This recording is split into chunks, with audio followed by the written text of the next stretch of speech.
अगर कोई भी अननोन बंदा जो कि अपना पहली बार ज़िंदगी में घर बनाना चाहता है तो ये व्लॉग उसके लिए बहुत ही फ़ायदेमंद होने वाला है। बिल्डर को 10-15 लाख रुपया पे करना इससे अच्छा है कि हम खुद घर बना लें। जब वो खुद घर बनाते हैं तो वो जलील हो जाते हैं लोग। क्लाइंट का और बिल्डर का इस चीज़ पे फड्डा होता है। सबसे पहली लड़ाई इस चीज़ पे होती है कि आपने जो मटेरियल एग्रीमेंट पे लिखा था वो आप इस्तेमाल नहीं कर रहे। कोई ठेकेदार ऐसा हायर कर लेते हैं कि मार्केट से कम रेट दे रहा होता है, वो काम छोड़ के चला जाता है, बीच में पैसे ज़्यादा लेके चला जाता है। अस्सलामुअलैकुम माय यूट्यूब फैमिली, उम्मीद करता हूँ आप खैरियत से होंगे। आज के व्लॉग में आपको वेलकम करते हैं। आज की वीडियो का हमारा टॉपिक ये है कि अगर कोई भी अननोन बंदा जो कि अपना पहली बार ज़िंदगी में घर बनाना चाहता है तो ये व्लॉग उसके लिए बहुत ही फ़ायदेमंद होने वाला है। तो आज के व्लॉग में हम डिस्कस करेंगे कि अगर किसी बंदे ने घर बनवाना है तो वो किन किन तरीक़ों के साथ बिल्डर के साथ कॉन्ट्रैक्ट कर सकता है। वैसे अगर बेसिकली नॉर्मली अगर मार्केट का सिनेरियो देखे जाए तो टोटल 3 तरीक़े अपनाए जाते हैं पाकिस्तान में अगर किसी बंदे ने कंस्ट्रक्शन करवानी है एक बिल्डर से। नंबर 1 आता है विद मटेरियल, नंबर 2 आता है आप सुपरविजन पे काम करवा लें और नंबर 3 आता है परसेंटेज पे।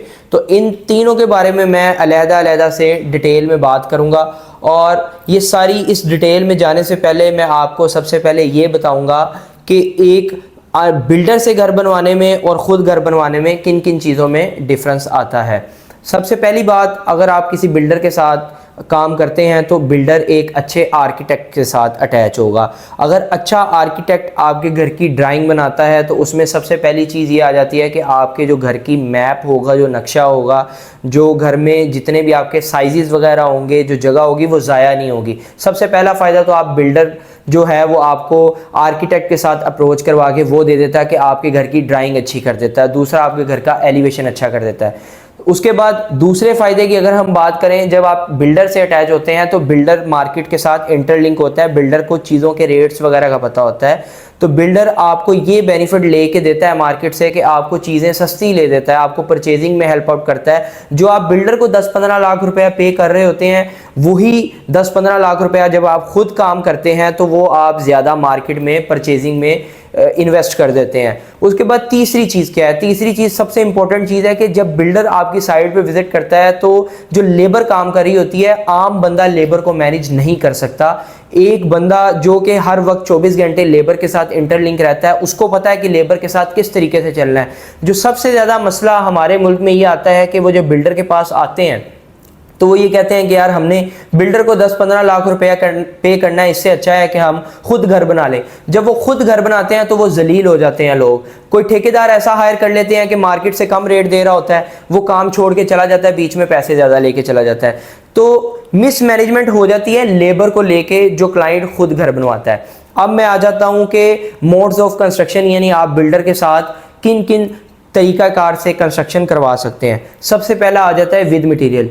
विद मटेरियल में ये होता है कि जितना भी मटेरियल होता है आप जो कॉन्ट्रैक्टर है उसके साथ आप एक टेबल टॉक करके तय कर लेते हैं और आप पर स्क्वायर फीट रेट एक तय कर लेते हैं अपने बिल्डर के साथ जो आपने उसे पे करना होता है, ठीक है।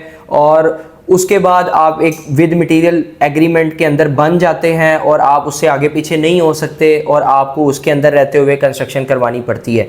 अब विद मटेरियल में क्या होता है कि आपका क्लाइंट का और बिल्डर का इस चीज़ पे फड्डा होता है। सबसे पहली लड़ाई इस चीज़ पे होती है कि आपने जो मटेरियल एग्रीमेंट पे लिखा था वो आप इस्तेमाल नहीं कर रहे, उससे हल्की चीज़ें इस्तेमाल कर रहे हैं। दूसरी चीज़ ये आती है आपने इतना कवर्ड एरिया, बिल्डर कहता है आपने कवर्ड एरिया तो मेरे साथ एग्रीमेंट में इतना किया था, लेकिन अब आप मौजूदा जो कवर्ड एरिया वो इंक्रीज कर रहे हैं। तो इसमें होता ये है बेसिकली कि बिल्डर और क्लाइंट के दरमियान आपस में कोई बात ना अच्छे तरीके से बन नहीं पाती, ठीक है।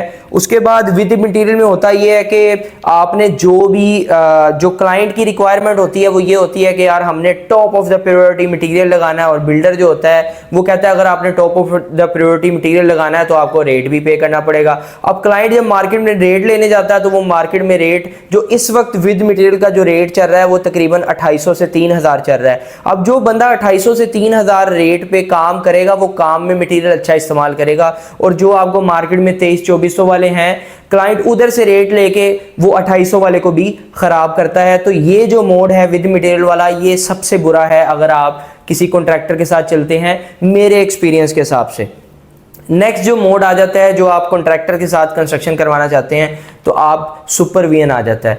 सुपरविजन में बेसिकली होता ये है कि जो कॉन्ट्रैक्टर है वो कहता है कि मैं आपके घर को अच्छे तरीके से सुपरवाइज करूंगा। सुपरवाइज किस तरीके से कि जितनी भी लेबर काम करेगी, फॉर एग्जांपल लकड़ी, पेंट, टाइल, ग्रे स्ट्रक्चर की लेबर, उसके बाद सीलिंग वाले, ये जितनी भी लेबर काम करेगी वो प्रोवाइड करेगा बिल्डर। अब लेबर का ही तो सबसे ज़्यादा मसला होता है जब क्लाइंट खुद काम करवा रहा होता है कि वो लेबर दौड़ जाती है, लेबर काम नहीं करती। वो क्लाइंट की जो लेबर है वो बिल्डर के हैंड ओवर हो जाती है, बिल्डर अपनी मर्जी की लेबर लगाता है, अपनी मर्जी का काम करवाता है। तो सुपरविजन में आपको फायदा ये होता है कि आपकी जो काम है वो सिक्योर हो जाता है, बिल्डर के हाथ में चला जाता है। उसके बाद जो सुपरविजन में जो परचेजर के साथ जो बिल्डर है वो हर जगह पे परचेजिंग में साथ जाता है, आपको उसमें ये भी बेनिफिट हो जाता है कि आपकी परचेजिंग में वो काफी बचत करवा देता है।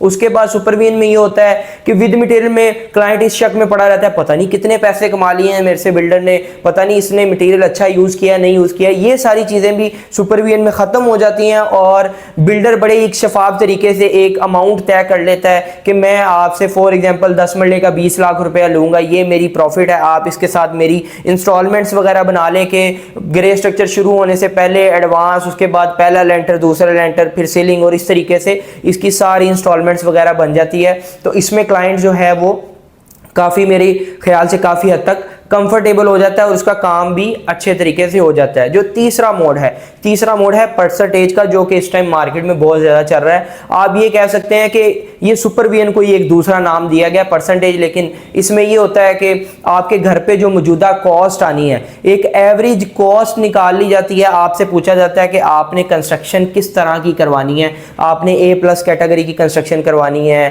A कैटेगरी की या B कैटेगरी की कंस्ट्रक्शन करवानी है। फॉर एग्जाम्पल A कैटेगरी की कंस्ट्रक्शन करवानी है तो उसमें आप देखें कि 2 करोड़ रुपया लग रहा है इस टाइम 10 मरले पे। तो 2 करोड़ का अगर हम 10% लगाते हैं तो वो 20 लाख बनता है, अगर हम 12% लगाते हैं तो वो 24 लाख बनता है, अगर 15% लगाते हैं 27-28 लाख बनता है। वो भी परसेंटेज अगर हम तय कर लेते हैं और फिर क्लाइंट के साथ ये होता है कि आप क्लाइंट को बता देते हैं कि सर आपने सोना लगवाना है, सर आपने मट्टी लगवानी है, हमको आपने मटेरियल प्रोवाइड करना है और हमने आपका काम करते जाना और हमने उसमें से परसेंटेज लेनी है आपके जो भी मटेरियल या कॉस्ट आएगी उस हिसाब से। तो ये 3 मोड से जो काम हो रहा है वो मार्केट में इन सिनेरियोज पे हो रहा है। तो मुझे नहीं लगता कि मैंने कोई चीज़ इसमें छोड़ी है अपने व्यूवर्स के लिए कि उनको अच्छे तरीके से गाइड कर दी है। अब आप खुद भी इतने समझदार हैं कि आप इसमें से सिलेक्ट कर सके कि आपको किस तरफ जाना चाहिए। अगर आप मेरे एक्सपीरियंस के हिसाब से अगर आप मेरे से पूछें तो तकरीबन पिछले 4-5 साल से पाकिस्तान में जो इकोनॉमी के मसले चल रहे हैं, जो फ्लक्चुएशन रेट चल रहा है, उसकी वजह से कल कोई और रेट होता है, आज कोई और रेट होता है, तो विद मटेरियल में तो मसले ही मसले हैं। उसके बाद आ जाएं आप सुपरविजन की तरफ या परसेंटेज की तरफ। परसेंटेज में भी बंदा बिल्डर को बांध नहीं सकता किसी चीज़ पे भी। आप बहुत अच्छे से अच्छा काम करवा रहे हैं, वो उस हिसाब से आपको परसेंटेज चार्ज करता रहेगा। जो सबसे बेस्ट मोड एक जो बंदा है, शरीफ बंदा है, वो घर बनवाना चाहता है, उसके लिए सुपरविजन है कि वो एक बिल्डर से लमसम तय कर ले, उसने 5 मरले का घर बनाना है तो वो ग्रे स्ट्रक्चर के लिए उसे 6 से 7 लाख रुपया देगा, 6 से 7 लाख रुपया फिनिशिंग के लिए देगा। तो वो इस तरीके से एक सिक्योर हो जाएगा, उसकी एक इंस्टॉलमेंट्स बना लेगा और वो बिल्डर से काम करवाता जाएगा और उसका काम मुकम्मल हो जाएगा। तो उम्मीद है आपको आज की ये मेरी वीडियो, इन्फॉर्मेटिव वीडियो, काफ़ी ज़्यादा पसंद आई होगी। इंशाल्लाह इस तरह की मज़ीद वीडियोस मैं आपके लिए लेता आऊँगा और आपके लिए उसमें मैं अपना एक्सपीरियंस शेयर करता रहूँगा कंस्ट्रक्शन के हवाले से। तो आज के इस व्लॉग में आप मुझे इजाज़त दें और नेक्स्ट वीडियो में हम आपके साथ डिस्कस करेंगे विद मटीरियल के बारे में प्रॉपर डिटेल में कि एक विद मटीरियल एग्रीमेंट किस तरीके से होता है। उसमें हम मटीरियल डिटेल भी बताएंगे और अपने बारे में बताएंगे कि हम विद मटीरियल अगर एग्रीमेंट करते हैं क्लाइंट के साथ तो क्या क्या मटेरियल होते हैं, क्या क्या सिनेरियोज हैं। तो इंशाल्लाह मिलते हैं आपको नेक्स्ट ब्लॉग में। कंस्ट्रक्शन विद अहमद को लाइक शेयर कमेंट करना ना भूलिएगा और याद से चैनल को सब्सक्राइब कर दीजिएगा। अल्लाह हाफिज़।